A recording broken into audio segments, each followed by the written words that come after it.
Homegrown Radio. Greetings. I hope everybody's just good out there. I'm not alone today. I'm with the gorgeous queens, Ntando and Satram. How are you ladies? Feeling very good. Absolutely awesome. And how are you? I'm okay. I'm alright. It's bright and everything is okay. Today we're talking about something that I think a lot of people will really relate, when I say it's okay to be alone. There are some journeys in life that you just need to take alone. Nobody else but just you, and take the journey and find yourself. It's a journey of self-discovery. It's a journey of, just connecting and reconnecting with yourself and getting to know yourself better. I don't know if you can relate to what I'm saying, when I say sometimes when you are alone, that's when you will know your strengths and your weaknesses. Yes. On my side, I love being alone. I am not scared of being by myself, but I fully appreciate and understand that there are people who cannot do that. Yes. There are people who are codependent, maybe due to abandonment issues, suffering rejection as a child at an early age. So some people are afraid of being alone in their own space. And that is something that one needs to work through, So, there's therapy that can assist with that, because that is not a way to live your life. You can't always want to be around people. You can't always want to have a crowd. You can't always fall apart and not survive every time a relationship ends. Yes. Because you need a partner. You can't just settle for anyone just because you're afraid of being by yourself. So there are people who really cannot be by themselves.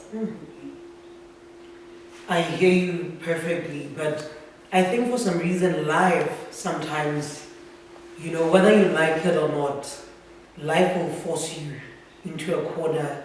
At one point in your life, you'll find yourself alone. You don't want to be alone, but you are alone. Talk to me, my queen. Well, I like it. It's my favorite subject, I would say. Being alone is therapeutic. It gives you time to reflect on your journey, on your past, on your current situation, where you are presently. Being alone, you need to be selfish sometimes as a person. We give so much out there to people, could be our work because of productivity, and it could be to the society, it could be to the community. We volunteer until we feel that our energy is so depleted. Being alone, literally, that's when you reflect to what I call self-care. It gives you time to tap into other things that you haven't really taken care of in your own life. So being alone, it just allows you to befriend yourself again and to remind yourself as to what are my goals, what are my objectives, where am I going, why is it taking me so long to get there, what are the disruptions which are actually disenabling me to get to the point where I need to get to. Once again, being alone is that reflection which will make you know that it's okay to be with these kind of people, or I need to cut them off, or I need to be less of their company because of my experiences. So being alone, to me, it's very healthy. Although yes, we need to have social connection, it's very important. Be alone for the good reasons, not to be alone because you're allowing your emotional issues to actually crowd you and cloud you until you get to a point whereby you're suffering from anxiety and high level of chronic depression, and you don't even know the signs of this and the symptoms which you actually, currently facing or going through. So be alone for the good reasons, and journal a lot as well during that process, because that's where most of the authentic answers are going to come out. And even if you can go and see a therapist, what's going to help you? It's your journaling, because by the time you're sitting with your therapist, you know exactly which issues you need to tackle, because you've got a very full basket of beautiful and crap things that you want to offload, But then it will help you because you will only identify and select the very key important ones, which are actually depleting yourself. That is so true. And you know, talking about, you know, taking time out to be alone, to do, you know, to plan your life, to do a bit of self-introspection, I think from time to time, I need that, you know. And I found myself that when I'm alone, I can actually plan my life and know where I'm going, what is my next step. And, you know, we have been going through, you know, different levels where there was lockdown and everything. I think a lot of people found themselves alone and they really took note of their life and where they could make changes in their life, you know. So I think sometimes, you know, being alone, it really helps for you to discover certain things about yourself and make certain changes in your life. Very true. Yes. You know, life gets so busy. We're busy with work, family, friends, trying to balance a career and a social life. And so sometimes it's okay for you to step back so that you can see the road ahead. And what I'm hearing Satram say is very true. There is a healthy way to be alone. So not locking yourself up each and every single day because you're suffering from a depression or you feel as if you have no one to reach out to. That's not healthy.